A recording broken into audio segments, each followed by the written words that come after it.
The containment sirens wailed through the corridors of Station Violin 6. A cold, sterile airlock sealed shut behind the crew as they scrambled for answers. Red warning glyphs blinked across the control panels, translating in every known galactic tongue: "Do not engage the beast. Non-tameable species." Danger level 9.7. Inside the quarantine bay, a creature the size of an armored hover jeep lay sprawled across the floor, panting contentedly, tongue lolling out, one leg twitching in a dream. Its fur was matted with dried plasma, and the titanium muzzle clamped over its snout had been bent twisted, even by sheer force. Its tail thudded against the floor like a drum.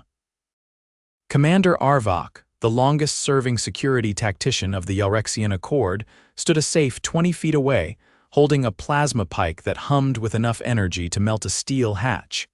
His 3 eyes blinked in alternating patterns. "I told the council not to bring it aboard," he muttered. "You did," responded Science Officer Kell, who had taken cover behind a reinforced console. But the human insisted. From the other side of the bay, the airlock hissed open, and in walked a man in a wrinkled blue hoodie, khaki pants smeared with something brown, and a pair of worn-out sneakers. He looked like he'd just stepped off a hiking trail, not onto a military-grade spacecraft. He was dragging a bag of what appeared to be snacks and waving a squeaky rubber bone in the other hand. "Kilo Garrison," Arvok said, lowering the pike but not switching it off.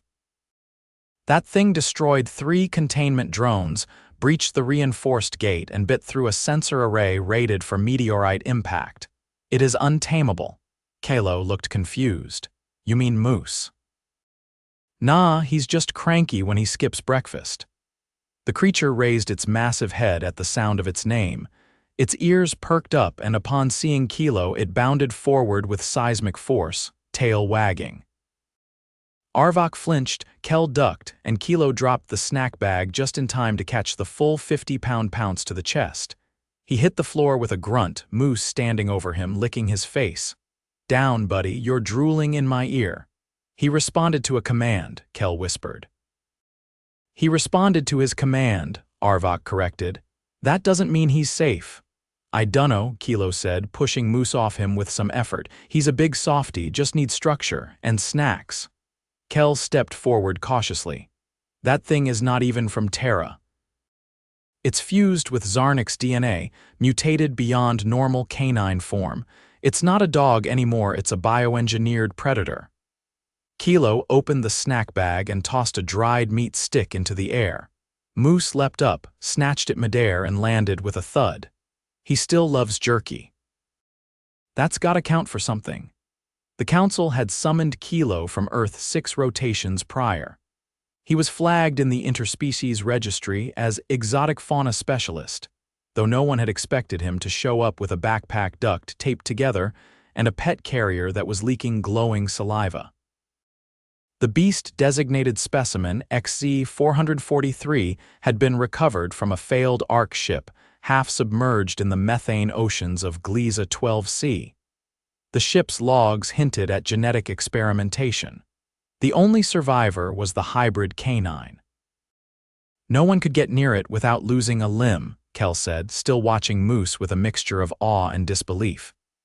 "It destroyed everything, until he walked in and said, and I quote, 'Aw, look at the little guy.'" Kilo shrugged.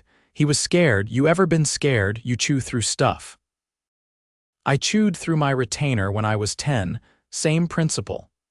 Arvok didn't look convinced, but he motioned to deactivate the emergency lockdown. "If this creature is to remain aboard, it must be contained." "Sure," Kilo said, patting Moose, who had now flopped over and begun gnawing the rubber bone. "I'll take full responsibility." "He's my adorable puppy," Kell whispered. "That's like calling an antimatter bomb a party popper." Still, the sirens stopped, the glyphs faded, and for the first time in 3 cycles, the containment bay was silent. The next few days were uneventful in the way a live meteor shower is uneventful if you're watching from beneath a steel roof. Moose slept in Kilo's quarters, curled awkwardly in what used to be a tool closet. Kilo modified it into a den with thermal blankets, scent diffusers, and a playlist of soft jazz that apparently calmed the creature. It worked. Mostly. During a maintenance check, Moose barked at a power conduit sparking behind a panel and accidentally knocked a crew member into a medical pod. She dislocated her shoulder. Kilo brought her a fruit basket and Moose gave her his favorite squeaky toy. The gesture helped. A little. Later, during a climate malfunction, Moose sniffed out a coolant leak no one had detected. That earned him a commendation from engineering. He celebrated by eating half a crate of alien fruit and vomiting purple foam. He's adapting, Kilo told Commander Arvok in the observation deck, learning what's okay and what's not. He almost swallowed a translator drone yesterday, Arvok replied. Yeah, but he spit it out, didn't he? Arvok had no counter to that. He just stared at Moose, who was now asleep with his tongue sticking out, legs twitching in a dream. The creature looked harmless in that moment, but Arvok had seen it tear through alloyed steel like paper. We still don't know what triggers his aggression, Kell remarked during a council debrief, or how deep the genetic modifications run. Kilo sat on the floor beside Moose, scratching behind the creature's ears. He's not aggressive unless he thinks I'm in danger, that's all. He's just loyal. Loyalty doesn't explain how he resisted a neural dampener at max setting, Kell said. Have you ever tried to stop a Labrador from chasing a squirrel? Kilo asked. Same idea, big energy, low impulse control. The council was divided. Some wanted Moose transferred to a research facility. Some wanted him spaced. Arvok, surprisingly, argued to keep him aboard under Kilo's supervision. We've seen what this creature can do, Arvok said, but what's more important is what it hasn't done since he arrived, and that is attack without provocation. The vote passed, barely. The real trouble began on the Helix moon of Draxil during a diplomatic mission. The Yalrexian Accord had been negotiating with the Dravari, a species known for their rigid honor codes and aversion to pets of any kind. The mission was to secure a trade agreement.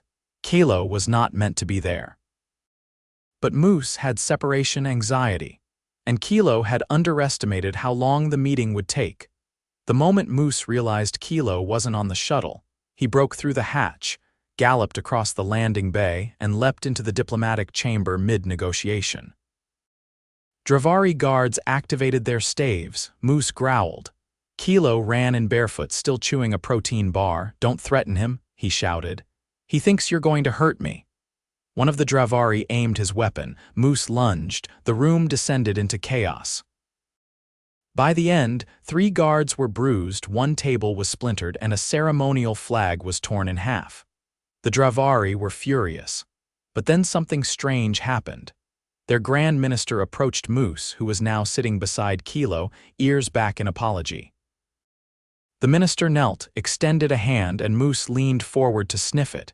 He defended his alpha, the minister said. This is honorable. The trade agreement was signed the next day, but not all incidents ended well. 2 weeks later, Moose was injured during a meteor impact drill. He shoved Kilo out of the way of falling debris, taking a fractured rib and a deep gash to the flank in the process. Kilo refused to leave the medbay for 24 hours. Moose whimpered in pain, and Kilo held his paw, tears leaking from his eyes. The creature that had once been labeled untamable, unstoppable, was now just a wounded animal trying to stand with trembling legs. He saved me, Kilo muttered. He didn't even think twice. He may not be just a pet anymore, Kell said, watching the monitors. He's something else. Something we don't have a word for yet. Moose recovered slowly with physical therapy and pain suppressants. Kilo helped him walk again, 1 step at a time, whispering encouragements no one else understood. By the end of the cycle, Moose had become a fixture on the ship. Not a pet, not a menace, something in between. A companion, a warning, a miracle. The council commissioned a report titled Specimen XZ443, Behavioral Adaptation and Emotional Bonding in Cross-Species Dynamics. But Kilo called it something else. He's just Moose, he said, tossing a squeaky toy across the bay. My adorable puppy. Arvok watched from the observation deck, arms folded. No one believed it could be done, he said. Kel nodded.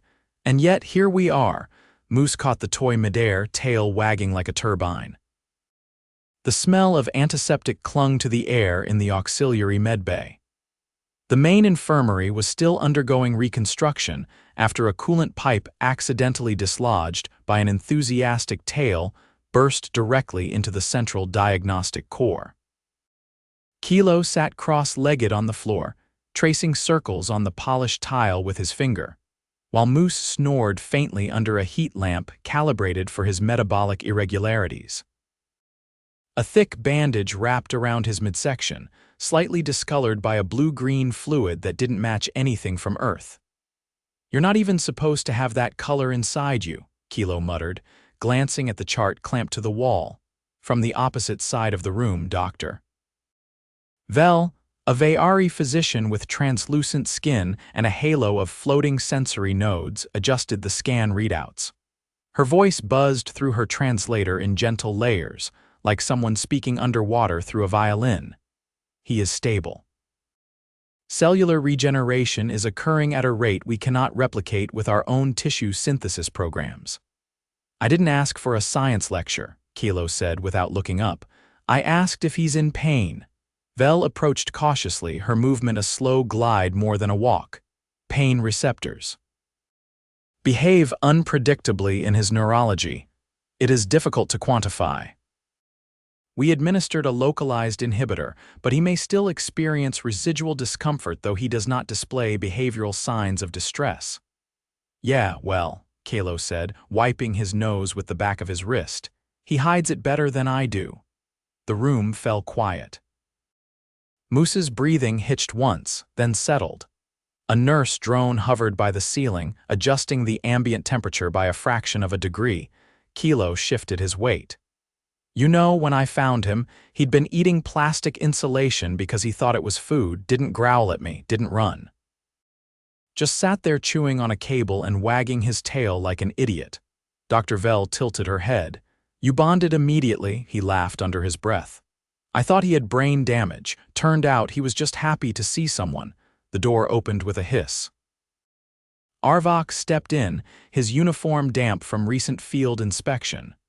His upper shoulder bore a smear of something silvery and he didn't acknowledge it. "Report," he said. Dr. Vel gestured to the monitor. "He is recovering faster than expected. The fractured rib is calcifying around the support struts, no signs of organ trauma. And the limb function, he'll limp for a while," Kilo answered before she could, "but he'll run again." Arvok studied the sleeping form for several seconds. "We've received a request from the Threxian Assembly. They want a demonstration." Kilo blinked twice. "A what?" "They've heard about the incident on Draxil. They're curious. And nervous." "Oh good, let's put the genetically altered dog with a history of snapping titanium in front of a bunch of twitchy diplomats. What could possibly go wrong?" "The request wasn't optional," Arvok replied. "They've tied it to our access to the Helium-9 trade. Council approved it 6 hours ago." Kilo stood slowly, stretching one leg to get the blood moving. "So what happens if he gets spooked and breaks something he shouldn't?" "They want to see his restraint." Kilo rubbed his temple. "And if he fails that test, they'll classify him as a strategic hazard. He'll be removed from your custody." Removed was diplomatic speak. Kilo knew what it meant. "I need a week," he said. "You have 3 days." Dr. Vel adjusted something on her tablet. "He won't be fully mobile in 3 days." "I know," Kilo said. "We'll work with what we've got." Arvok stared at him a moment longer, then turned and walked out. The door sealed behind him. Kilo looked at Moose. "Buddy, we gotta teach you how to sit politely in front of people who think blinking too fast is a threat." Moose didn't stir. That night, Kilo slept on the floor next to the cot. Not because he had to, there were regulations against it, but because Moose cried in his sleep if Kilo wasn't nearby. The ship's AI issued 2 warnings before giving up. By morning, Moose was alert but sluggish. Kilo coaxed him into a standing position using a dried fish stick and a melodic whistle. The limp was obvious but not debilitating. Kilo crouched next to him. "We're going to start small. No jumping. No growling, no licking anyone's face unless they initiate first. Moose yawned wide enough to show all 6 rows of his jagged molars. Kilo pointed at him. That's not a no. The next 2 days were spent in a converted cargo bay outfitted with soft barriers and a rotating cast of volunteers. Moose was introduced to a variety of stimuli, holographic projections of alien species, scent canisters containing pheromones from over 30 cultures, and a playlist of diplomatic greetings translated into tonal frequencies. He passed half the tests by simply ignoring them. It's not exactly what I'd call engagement, Kel said, watching from the gallery above. He's not attacking, Kilo replied. That's the point, isn't it? The 3rd day arrived.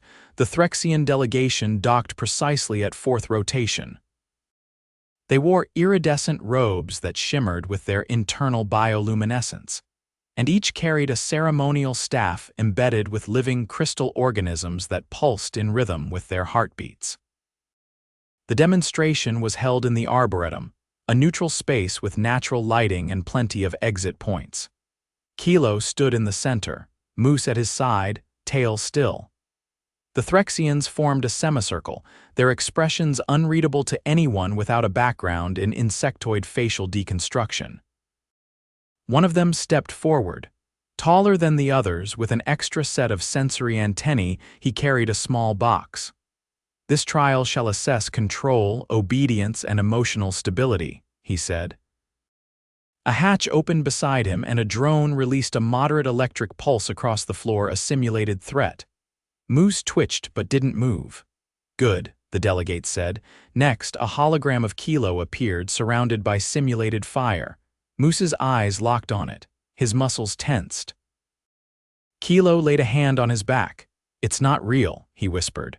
Stay. Moose growled low, throat rumbling like a distant avalanche, but remained still. The final test was a scent bomb. It released a compound known to trigger defensive instincts in several apex species. Moose's ears flattened. His pupils narrowed. One paw slid forward. Kilo knelt beside him. Hey, you're okay, Moose looked at him. The growl faded. The Threxian leader stepped forward. He looked to you before choosing restraint. That is instructive. I told you, Kilo said, standing up. He just needed someone to trust. The delegate placed the box on the ground and opened it. Inside was a silver collar inlaid with a shifting etching a Threxian honor mark.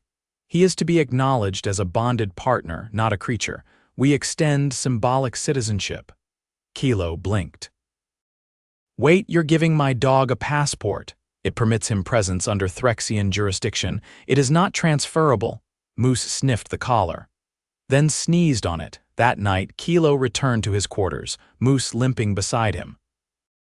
The collar didn't fit quite right, so he looped it around the handle of the food cabinet. As Moose curled up on the floor, Kilo sat beside him, leaning against the wall. You nearly blew it with that fire hologram, he said. Moose thumped his tail once, then let out a long sigh. Kilo reached over and scratched behind his ear.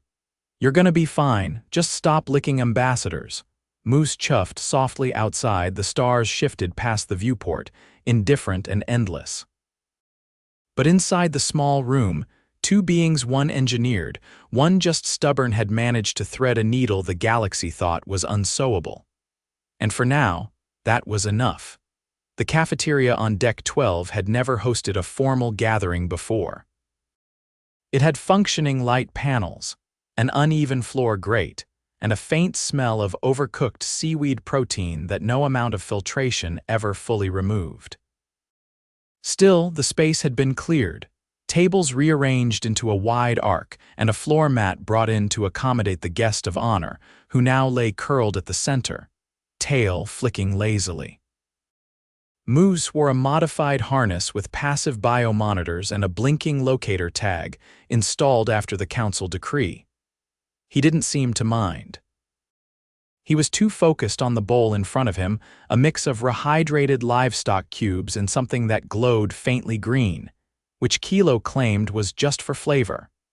Though no one else dared verify, around the perimeter, representatives from 5 species stood observing in stiff silence. None had spoken for nearly 3 minutes. The only sound was Moose's chewing.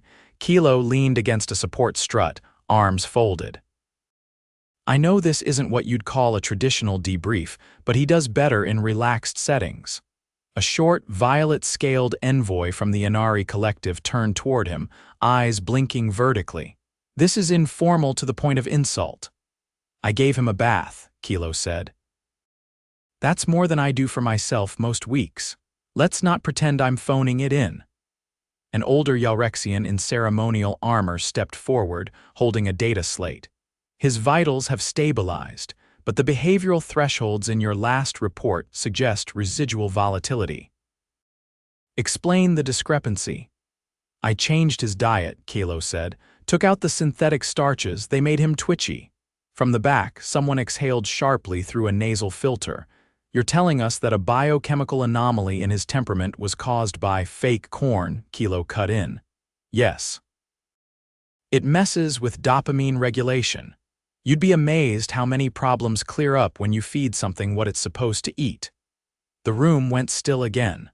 A slender diplomat from the Aurelian chain tapped a claw against the portable translator clipped to her collar. And what of the compound incident with the airlock override?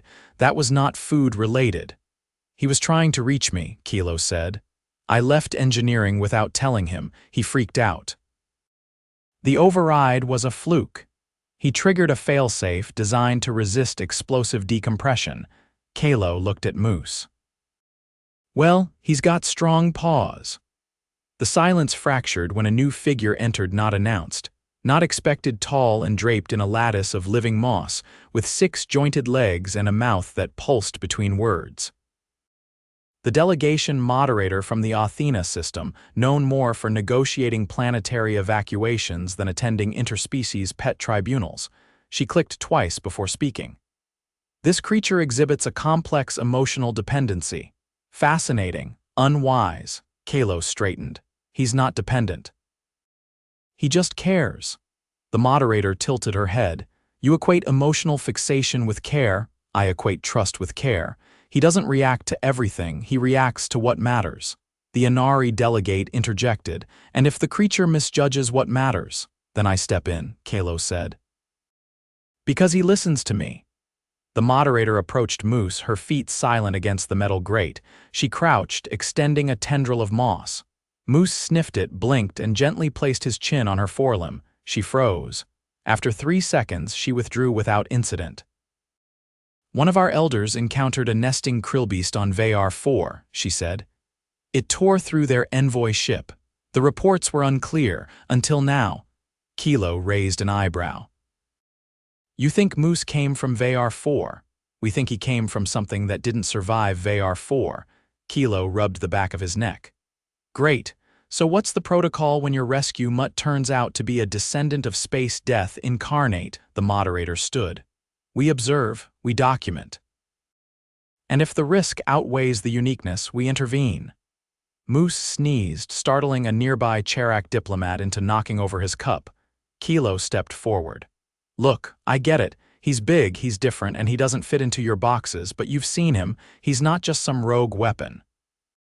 He learns, he adapts, he chooses not to hurt anyone. That has to count for something. The Aurelian delegate crossed her arms. You stake your credibility on that choice? Every day, Kilo said. And so far, I haven't lost a bet. Moose let out a gentle huff and rolled onto his back, kicking one leg in the air. The motion revealed the faded scar from his last injury, now fully closed and ringed with new fur.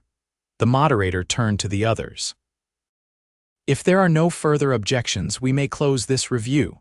No one moved. I object to the smell, the Inari delegate said quietly. Noted, the moderator replied, but irrelevant.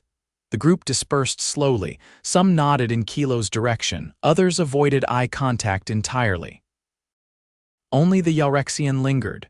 You're lucky, he said, tapping his slate, or reckless, probably both, Kilo said. But he's worth it. Later that evening, back in his quarters, Kilo sat on the floor beside Moose, who snored with the conviction of something that had never heard of subtlety. The collar from the Threxians had finally been resized. now resting around Moose's thick neck without pinching the fur. Kilo adjusted the cooling setting on the wall panel and leaned back, stretching his legs. A chime sounded from the door. He didn't get up. "It's open." Kel entered, holding a small cylindrical device. "I brought you something." "Unless it's a better brand of earplugs, I'm not interested." "It's a behavior tracker," Kel said, handing it over. "It logs vocal tones, muscle tension, body heat, tracks emotional responses." "Thought you might want to see what he reacts to." "I already know what he reacts to." "Then prove it." Kel paused, glancing at Moose. "He's calmer than I expected." "He knows the review's over. He can feel that." Kel sat cross-legged across from him. "You know, some of the council still think he's just biding time." "Then they can keep thinking that," Kalo said. "Meanwhile, he'll keep saving people." Kel hesitated. "He's not going to live forever, you know. Neither am I. Just," Kel said, "make sure someone else can handle him." "If something happens to you," Kalo looked at the tracker, then at Moose. "He doesn't need a handler. He needs someone who treats him like he's real, who lets him choose." Moose stirred, one eye opening briefly. Kilo reached over and scratched his chest. "Besides," he added, "I'm not going anywhere." In the stillness that followed, the ship systems dimmed into evening mode. Outside, stars shifted in slow arcs past the viewport. Inside, wrapped in the blanket of quiet and trust, Moose settled again, the steady rhythm of his breathing marking another day aboard a vessel that had once feared him, and now simply made room. Nothing more needed saying.